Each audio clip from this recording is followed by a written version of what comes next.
जुले सलाम नमस्ते। आज कांग्रेस पार्टी की एक और प्रेस कॉन्फ्रेंस में आप लोगों को हमने एक शॉर्ट नोटिस पे बुलाया और आप लोग आए, उसके लिए दिल से धन्यवाद। सबसे अ, बड़ी बात यह है कि वैसे हम बीजेपी की तरह बहुत लंबे 1-2 घंटे की प्रेस कॉन्फ्रेंस नहीं करेंगे। हम डायरेक्ट बोलेंगे, सटीक बोलेंगे हमेशा की तरह। तो हमारा ये आज कहना है कि अभी जो रिसेंट डेवलपमेंट हुआ पॉलिटिकल सिनेरियो यहाँ पे लद्दाख में, जिसमें बीजेपी के शिकायत करने पे और कुछ लोगों के शिकायत करने पे central working committee of LBA LBA के सेंट्रल वर्किंग कमेटी में एक रेजोल्यूशन पास हुआ और ये कोट किया कि थुप्तन साहब एपेक्स के चेयरमैन, उन्होंने जब एचपीसी और उससे सब कमिटी से जब रिजिग्नेशन दिया, उस समय उन्होंने कंपीटिंग इंटरेस्ट करके एक टर्म उन्होंने उसमें यूज किया था अपने रेजिग्नेशन लेटर में। तो इतना ही उन्होंने लिखा था, ड्यू टू कंपीटिंग इंटरेस्ट। तो उस कंपीटिंग इंटरेस्ट को जो बीजेपी के हमारे दोस्त हैं वो कांग्रेस के ऊपर डाल के उन्होंने शिकायत की। और फिर एपेक्स को, एलबीए के मेंबरान को भी लगा कि अगर ऐसी बात हो रही है, उसकी वजह से छोटी मोटी बात निकल रही है, तो ठीक है, हम किसी भी पॉलिटिकल रिप्रेजेंटेटिव को एपेक्स में नहीं लेके जाएंगे। ये उन्होंने कल तय किया। तो ठीक है, पब्लिक अगर बोलेगी तो पब्लिक का जो निर्णय है वो हमारे सर आंखों पर है। लेकिन यहां मैं लद्दाख के लोगों को ये याद दिलाना चाहता हूं कि कंपीटिंग इंटरेस्ट का मतलब क्या है वो तो थुप्तन साहब बताएंगे। पर बीजेपी जो इस चीज को कांग्रेस के ऊपर डाल रही है वो इसलिए डाल रही है क्योंकि बीजेपी के पास और तो कुछ मुद्दा है नहीं। अमित शाह साहब क्लियरली उनको कई बार बोल चुके हैं कि 6 शेड्यूल पे तुम लोग सपोर्ट नहीं करेंगे, इसीलिए वो हमारे साथ शामिल भी नहीं हुए आज तक। वरना कांग्रेस पार्टी का क्या कंपीटिंग इंटरेस्ट हो सकता है? हमारे जो एपेक्स में जो मेंबर थे हमारे सब कमिटी और हाई पावर्ड कमिटी में, हमारे टेरिटोरियल कांग्रेस के प्रेसिडेंट जोरा साहब, उन्होंने तो सब कमिटी और एचपीसी दोनों में से रेजिग्नेशन दे दिया। तो और क्या कंपीटिंग इंटरेस्ट है जी? उस पार्टी को आने से मना कर रहे हैं जिन्होंने 6 शेड्यूल के मुहिम को, मुद्दे को सबसे आगे रखकर काम किया।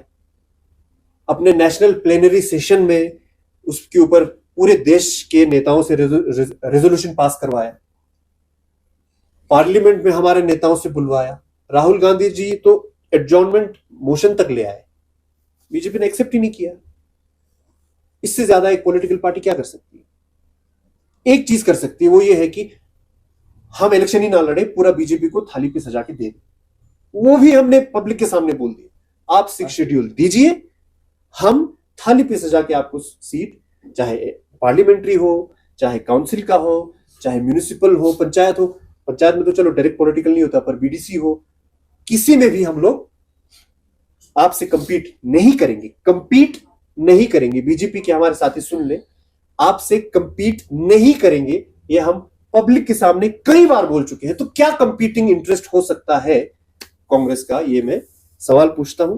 बाकी पूरी लद्दाख जानती है कि कांग्रेस पार्टी ने इस मुद्दे को शुरू से आज तक नहीं छोड़ा, हम उसी पे अड़े हुए हैं। और अगर हमारे नहीं होने से, हमारे एक, जिस एपेक्स बॉडी में बहुत सारे संगठनों के प्रेसिडेंट्स हैं, मेंबरान हैं, उनमें एक कांग्रेस के नहीं होने से अगर 6 शेड्यूल मिल रहा है तो हमसे ज्यादा खुश कोई नहीं होंगे। तो इसलिए अगर लद्दाख की जनता, लद्दाख की आवाम कहती है एपेक्स बॉडी के माध्यम से कि आप लोग नहीं आएंगे, अभी तो एलबीए ने कहा है, तो हम उसमें, हमें कोई दिक्कत नहीं है। सबसे जरूरी मुद्दा ये था। हम तो ये कह रहे हैं कि भाई लद्दाख के मुद्दे के लिए पार्टी को भी छोड़ना पड़े तो छोड़ देंगे, इससे ज्यादा क्या करें? अब हमें समझ में नहीं आ रहा अब क्या कंपीटिंग इंटरेस्ट भैया, आप क्लियरली या तो बता दीजिए, है ना, पहली बात। दूसरी बात जो सबसे ज्यादा जरूरी है, इससे कांग्रेस से भी ज्यादा जरूरी है, वो ये है कि सोनम वांगचुक को एपेक्स में ना लाए, टॉप में ना लाए। सबसे पहले तो एपेक्स बॉडी का जो रेजोल्यूशन सोनम वांगचुक जी को इंक्लूड करने में हुआ है, उसके खिलाफ, उसके साथ धोखा ये होगा अगर ऐसा करते हैं तो। एक दूसरी बात, हमारे पूज्य नेता थुप्तन सेवांग साहब जी, जिनका हम बीजेपी की तरह नहीं है कि जब तक उनको सही लग रहा है तब तक उनकी वाहवाही करेंगे और जब नहीं चल रहा तो उनको गाली देंगे।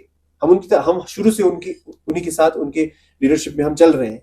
तो थुप्संग साहब ने जो मंशा जताई थी अपने आंखों में आंसुओं के साथ कि सोनम वांगचुक जी को एपेक्स में जुड़ना चाहिए हमारे साथ, उसके साथ धोखा होगा, उसकी बेइज्जती होगी।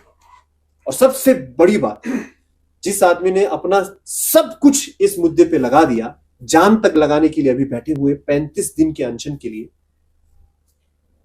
उनको और उनके साथ जितने लद्दाखी जुड़े हैं, 50,000 तक लोग पिछले अनशन में जुड़े थे। यहां से दिल्ली तक, लद्दाख से दिल्ली तक चल के गए लद्दाखी लोग, बुजुर्ग लोग, बच्चे, सब लोग, महिलाएं, ऐसा आज तक हिस्ट्री में कहीं नहीं है। जिन्होंने इतना बलिदान दिया, उनको आप कहेंगे कि एपेक्स का कमिटी और एचपीसी और सब कमिटी में नहीं होना चाहिए, तो वो काबिल बर्दाश्त नहीं है और नहीं होगी लद्दाख की आवाम के लिए। अब कांग्रेस को नहीं लाएंगे, सोनम वांगचुक जी को मना कर रहे हैं, लेकिन कल क्योंकि चेयरमैन है एलएचडीसी के, तो बीजेपी के नेता ताशी गेल्सन साहब, जो हमेशा पार्टी के मुद्दों को ज्यादा आगे रखते हैं, उनको कल सीसी होने के नाते उनको अगर लेके जाएंगे तो क्या वो ए पॉलिटिकल होगा, ये बहुत बड़ा सवाल है। इस पे एपेक्स बॉडी चर्चा करे, इस पे सोच विचार करे, वरना तो ये वन साइडेड मुझे लगता है हो जाएगा कि कोई और पॉलिटिकल रिप्रेजेंटेटिव नहीं है और सिर्फ बीजेपी का है, तो वो मुझे लगता है सही नहीं होगा।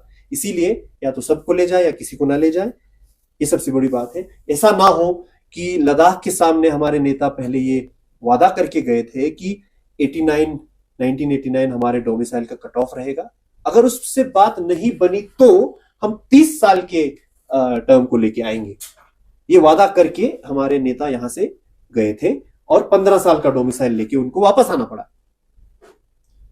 अब ऐसा ना हो, ये हम उनसे विनती करते हैं, क्योंकि अब तो कोई बोलने वाला, कोई टेबल ठोक के बोलने वाला कोई रहेगा नहीं। तो अब ऐसा ना हो कि हम तो, बल्कि हमारे एपेक्स के को चेयरमैन सिरिंग साहब, एलबी के प्रेसिडेंट, ये कह रहे थे कि अगर वो कुछ 6 शेड्यूल और स्टेटहुड के अलावा कुछ प्रपोज करते हैं तो हम हाँ नहीं बोलेंगे, हम उस प्रपोजल को लेके पब्लिक के पास आएंगे और पूछेंगे पब्लिक से। बहुत अच्छी बात है, पर हम तो ये विनती करेंगे कि पूछने चर्चा करने की कोई जरूरत ही नहीं है। क्लियर है कि यह 6 शेड्यूल और स्टेटहुड के अलावा और कुछ चाहिए ही नहीं, कोई 371, कोई ये वो, उसमें हमें फंसना ही नहीं है जी। कुछ लोग एक्सपर्ट बन के कहते हैं 371 में आप लोग खुद पता करें, आजकल सब कुछ एआई और गूगल पे है, क्या 371 में टूरिज्म, ट्रेड, टैक्सी, इन सब के ऊपर सेफ गार्ड है? खुद आप लोग पढ़ सकते हैं, हम नहीं बोलेंगे, जो सिर्फ 6 शेड्यूल में मिलता है। तो इसीलिए हम कह रहे हैं कि हमें भटकना नहीं है। डोमिसाइल के टाइम पे 15 साल का ले आए, हमने क्रिटिसाइज किया, एपेक्स के पार्ट होते हुए भी क्रिटिसाइज किया। हमने कहा कि लद्दाख के लिए लॉन्ग रन में हमारे लिए बहुत नुकसानदायक है। तो कहने लगे कि भाई 95% रिजर्वेशन ले आए, क्या ये बड़ी बात नहीं है? मुझे नहीं लगता बड़ी बात है, अच्छी बात है हमारे बच्चों के लिए, लेकिन बड़ी बात नहीं है। क्यों नहीं है? क्योंकि बहुत सारे ऐसे स्टेट्स हैं, आप अरुणाचल का उठा के देख लो, अरुणाचल में ट्राइबल पॉपुलेशन है, ये ट्राइबल पॉपुलेशन के लिए रिजर्वेशन है गवर्नमेंट जॉब्स में 80%, हमसे कम है, लेकिन उनका ट्राइबल पॉपुलेशन कितना है ये देखिए, 68.8 ही है। ट्राइबल पॉपुलेशन 68.8 है, रिजर्वेशन 80 है, पॉपुलेशन से ज्यादा है। तो हमारा तो 97% पॉपुलेशन ट्राइबल है ना जी, तो 95% में क्या बड़ी बात है? तो इसीलिए इस तरह के जुमलों में ना फंसे। याद रखिएगा, जुमलों में, अमित शाह जी ने खुद इलेक्शन के बाद कहा था, वो तो जुमला था 15 लाख, वैसे जुमलों में ना फंसे। 6 शेड्यूल लेके आए, वरना ना वापस आए, हम अनशन चालू रखेंगे। ये हमारे पब्लिक के रिप्रेजेंटेटिव के तौर पे हमारी तरफ से अपील है एपेक्स से। बाकी कांग्रेस का इसमें होने नहीं होने से कुछ नहीं होगा। हमने तो कहा हुआ है हम सब कुछ छोड़ने को तैयार हैं, लेकिन सोनम वांगचुक जी को लेके जाना बहुत जरूरी है। और मुझे लगता है कि अगर बीजेपी का कोई, किसी भी पद पे बैठे हुए बीजेपी का कोई रिप्रेजेंटेटिव उसमें जाता है, तो फिर तो ये वन साइडेड है। इसमें पॉलिटिक्स कहां से आ रहा है ये फिर पब्लिक खुद समझ जाएगी। तो एक चीज सर यहाँ पर कि अभी सोनम वांगचुक जी अनशन पे बैठे, रूलिंग पार्टी ये कह रही है कि अनशन और टॉक एक जगह भी नहीं हो सकता है। तो यहाँ से केडीए जो है एपेक्स का एक पार्ट है, केडीए और एपेक्स, तो वहां से भी एक रेजोल्यूशन है कि सोनम वांगचुक जी को अपना ये हड़ताल जो है वो इनकी खत्म करके हमें टॉक में जाना चाहिए। कांग्रेस पार्टी का क्या कहना है? कांग्रेस पार्टी का यही कहना है, टॉक में बुलाएंगे तो जाएंगे जनाब, वरना जबरदस्ती खत्म करना है या नहीं? अनशन नहीं खत्म करना चाहिए, हाँ। अनशन खत्म कर देंगे। हाँ। आप देखिए जब दिल्ली चल के गए, इतने दिल्ली चल के गए तो नहीं माने ना, हमारे बच्चों को, हम लोगों को, नेताओं को, सोनम वांगचुक को जेल में डाल दिया इन्होंने। टॉक के लिए कब मंजूरी मिली? जब सोनम वांगचुक जी डट के बैठ गए कि मैं तो आमरण अनशन पे हूं जी, तब जाके लेटर लेके आए कि ठीक है हम टॉक करेंगे।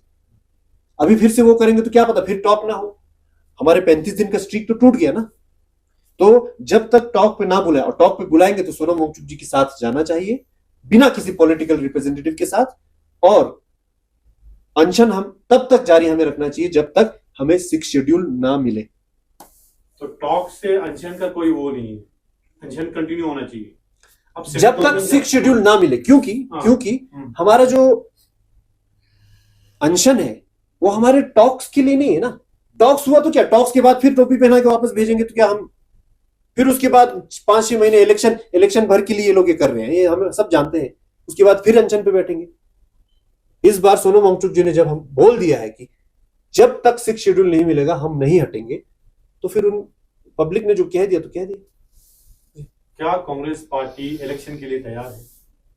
हाँ, कांग्रेस पार्टी तो तैयार है, इसमें क्या दिक्कत है। देखिए इलेक्शन अगर सच कहें तो अभी जो हमारे मुद्दे हैं, उन मुद्दों के संदर्भ में हमें इतने अंधकार में रखा गया है कि इलेक्शन की तो हमें सोचने का हमें टाइम तक नहीं मिल रहा है। आप लोग अगर सोशल मीडिया खंगाल के देखेंगे तो हम गांव गांव अपने पैरों पे चल के जाकर गांव गांव में हमने 6 शेड्यूल के लिए मुहिम चलाया। ये कह के नहीं कि हम कांग्रेस के हैं जी हमें वोट दो, आप लोग पब्लिक से पूछ सकते हैं। उस चीज में हम इतने अभी वो है, जब तक 6 क्या करेंगे इस आप खुद देखिए ना, काउंसिल को डिसएम्पावर कर करके कहां पहुंचाए, क्या करेंगे उस इलेक्शन के। बाकी स्ट्रेटेजिकली ग्राउंड पे तो हम लोग तैयार हैं, कोई दिक्कत नहीं है। तो किस मुद्दों पे कांग्रेस पार्टी इलेक्शन लड़ेगी? इलेक्शन नोटिफिकेशन तो मिल जाए फिर हम बताएंगे जी।